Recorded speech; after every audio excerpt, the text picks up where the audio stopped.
আমাদের ভাইয়ের শুধু চোখ উপড়ানো হয়েছে, আর আল্লাহ তার আরশে আজিম থেকে প্রতিশোধ নিয়ে টুকরা টুকরা করে তার এখন গোশত মাংস টুকরোগুলো কুকুরে খাচ্ছে বলে পত্রিকায় প্রকাশিত হচ্ছে।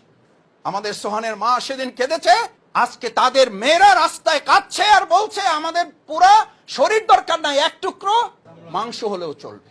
ফাআলুল লিমা ইউরিদ। তারা ষড়যন্ত্র করছে আর আল্লাহ পরিকল্পনা করছে। আল্লাহর পরিকল্পনার কাছে ওদের সকল ষড়যন্ত্র একসময় মানুষের কাছে প্রকাশিত হবে এবং লাঞ্ছিত হবে। শহীদ সোহান ভাইয়ের আব্বার সাথে গত কয়েকদিন আগে আমি এই পল্টন টাওয়ারে আমার সাথে দেখা হয়েছে। ঝিনাইদহের সোহান ভাই জড়িয়ে ধরে শুধু এটুকু বলছে যে মাসুদ ভাই আপনারা থাকলে আমার আর পরিবার কি? আপনারাই তো আমার পরিবার, আপনারাই তো আমার পরিবার। আমরা কেউ ভবিষ্যৎ বক্তা নই, এটা আমাদের বৈশিষ্ট্য নয়, এই দায়িত্ব আমাদেরকে আল্লাহ দেন নাই। আমি ওই দিন সাথে একটা কথা বলেছিলাম, শ্রদ্ধেয় ভাইজান বয়স কাছাকাছি তো, কিছু বড় হবে, বেশি বড় হবে না, কারণ ওনার ছেলে যাকে শহীদ সোহান হত্যা করা হয়েছে মাত্র 16 বছর। এত ছোট্ট একটা শিশু, যার মা আফসোস করে বলেছিল আমার ছেলেটাকে যদি তোরা গুলি করে মেরেই ফেলবি তাহলে তোর চোখটা উপড়ালি কেন? কেন তার চোখটা উপড়ালি? এই আমাদের সোহানদের যারা চোখ উপড়িয়ে শহীদ করে যারা সমাজকর্তা সমাজকর্মী হিসেবে জনপ্রতিনিধিত্বের দায়িত্ব পালন করেছেন, আজকে তাদের ব্যাপারে জামাতের কথা বলতে হয় না, পত্রিকায় মিডিয়ায় আসছে।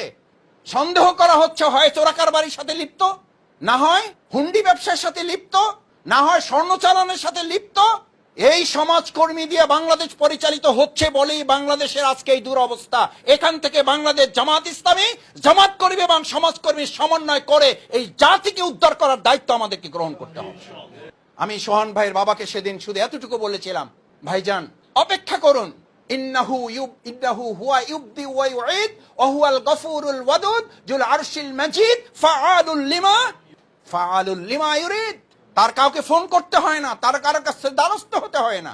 আমাদের ভাইয়ের শুধু চোখ উপড়ানো হয়েছে, আর আল্লাহ তার আরশে আজিম থেকে প্রতিশোধ নিয়ে টুকরা টুকরা করে তার এখন গোশত মাংস টুকরোগুলো কুকুরে খাচ্ছে বলে পত্রিকায় প্রকাশিত হচ্ছে। আমাদের সোহানের মা সেদিন কেঁদেছে, আজকে তাদের মেয়েরা রাস্তায় কাঁদছে আর বলছে আমাদের পুরা শরীর দরকার নাই, এক টুকরো মাংস হলেও চলবে। ফাআলুল লিমা ইউরিদ। যারা প্রশাসনের সর্বোচ্চ ক্ষমতায় থেকে আমাদের ভাইদেরকে গুলি করে হত্যা করেছেন, আমাদের ব্যাংক দখল করেছেন, আমাদের হাসপাতাল দখল করেছেন, আমাদের ইউনিভার্সিটি দখল করেছেন, আমাদের কলেজ দখল করেছেন, অপেক্ষায় থাকুন। শুধু তো মাত্র ক্রোক করা হয়েছে, শুধু তো জব্দ করার নির্দেশ দেওয়া হয়েছে। মিনিমাম যদি এদেশের বিচার ব্যবস্থার সামান্যটুকু বেঁচে থাকে, শুধু জব্দ এবং ক্রোক করার মধ্যেই শেষ হবে না। আপনাদেরকেও জনগণের কাঠগড়ায় দাঁড়িয়ে চূড়ান্ত বিচারের মুখোমুখি আপনাদেরকে হতে হবে। কারণ সমাজকর্মীর নামে আপনারা মানুষের প্রতি কি করেছেন?